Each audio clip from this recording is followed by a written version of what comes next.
Good morning, Kois. Andito pala si Uncle Doc Engine TV in the house. Shout code. For today's vlog ay papalitan naman tayo na LED bulb. 48 inches pala ito. Skyworth ang brand. Pero umpisahan na natin. Parang pangatlo na ito na LED TV na ipinaayos nila. Naka-warranty seal pa ito.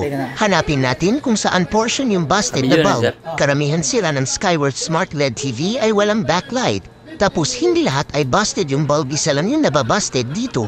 Mas maganda palitan lahat ng LED strip kaso wala tayong spare. Isa lang muna ang ipapalit. Hindi pa naman gaano kaluma ang mga bulb. At yan makikita na natin yung isang busted na bulb. At isa lang talaga ang busted. Palitan lang natin ang same specs na bulb para same ang illumination nito.